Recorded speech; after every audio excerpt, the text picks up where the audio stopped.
I've just realized that I've never made a video about this Dodge Stealth, Dodge Stealth Twin Turbo. Yeah, it's an emerald green 94 Stealth Twin Turbo. I believe these came stock with 320 horsepower, 285 power torque. I stand corrected. Yeah, so I've had this for a while now. I've actually just never made a video of it. Yeah, so let's take a look inside.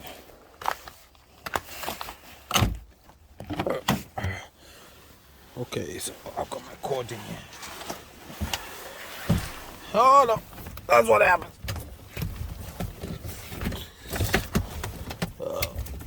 Now it's currently being used as a storage bin.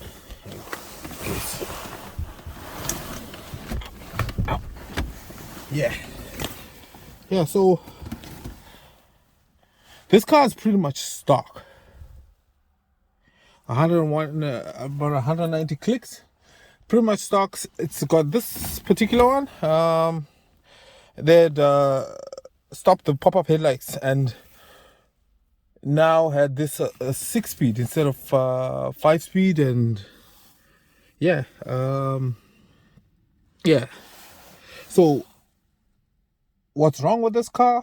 What's wrong with this car is the usual transmission. I think synchros going into reverse, and yeah, it's an old 90s car, so it's got those 90s gremlins. So looking in the engine bay, we have a V6. Basically, this is an identical car to the Mitsubishi 3000 GT VR4. Same engine, same everything, different body.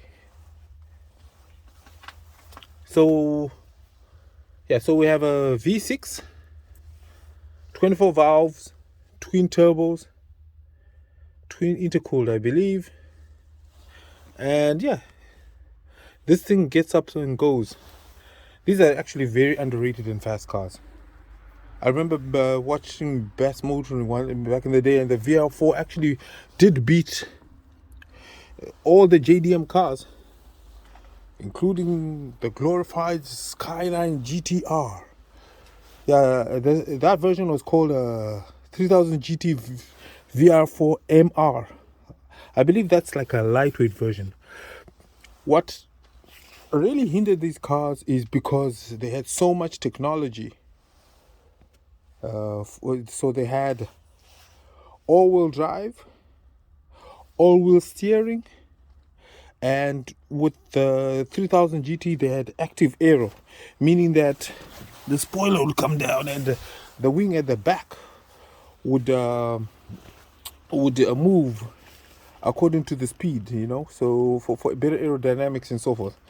Another hindrance with these was the gearbox. Gearbox is too much torque for the gearbox, and transfer case. I believe the transfer cases are, not suited enough for these things. Yeah, because these, believe me, these really move. Yeah, I'll see if I can put a video when I test drove it. This thing moves. It moves. It's ridiculous.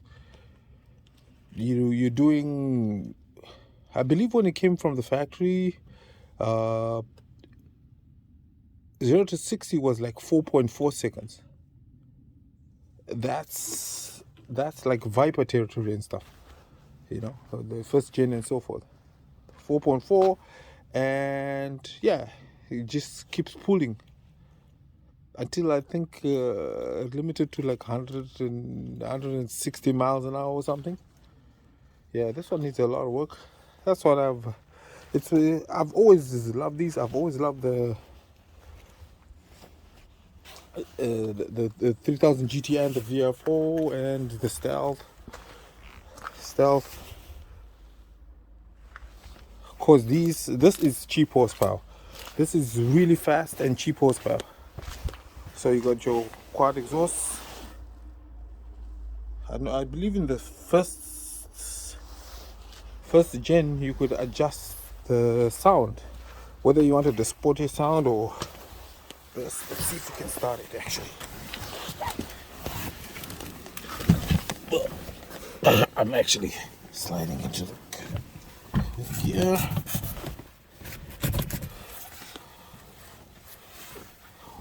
Wait a minute. Oh, actually, I don't have the key. Yeah, but yeah, I will start it up. Yeah.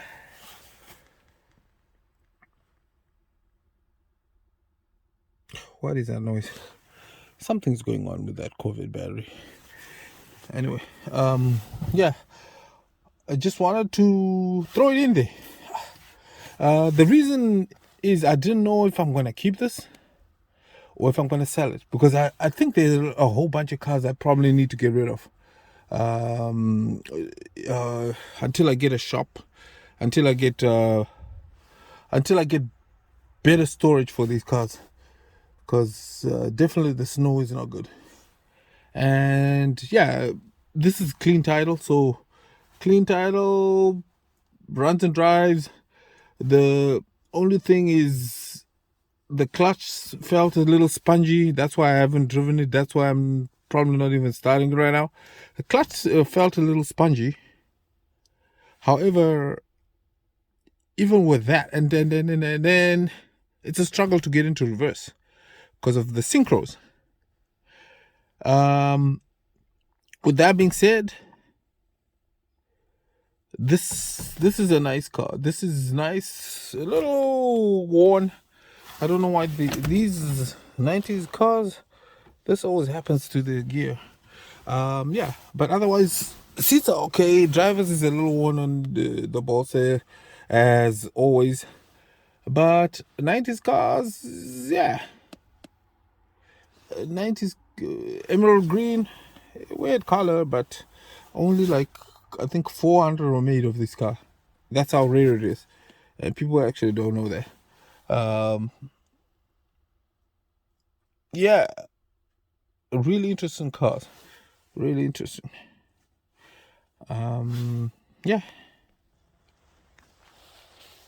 it's cool. These are not the wheels for it.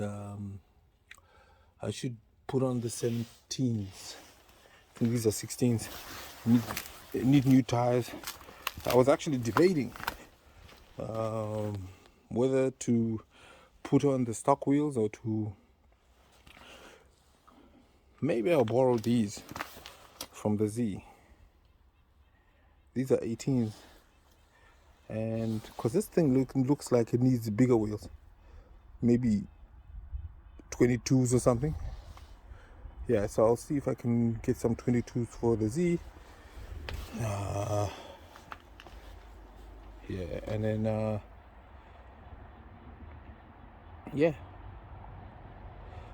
Okay, so yeah, just wanted to show you my Dodge Stealth.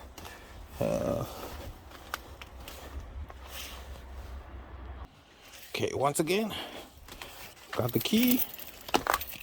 Let's try and see if we can get it started. A patch of ice here. Have to fall into it. There we go.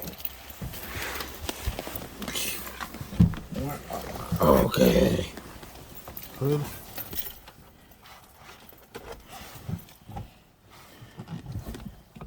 Okay.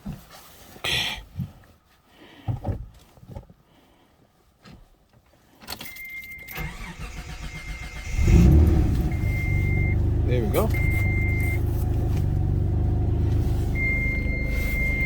It has a really weird. Let me see if I'll close it up. Otherwise, I think it's gonna annoy the crap. Yeah, it has a really weird pictogram for your AC and stuff. But I'm sure this looks really high end and cool. In the 90s. That's like what, 30 years ago? these cars were way advanced, which was their downfall actually.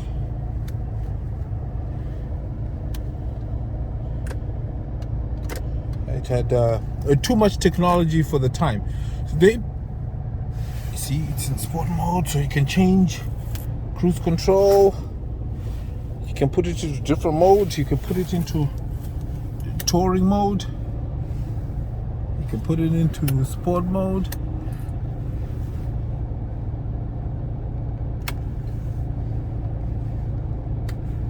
Yeah. Yeah. See if we can hear the turbo.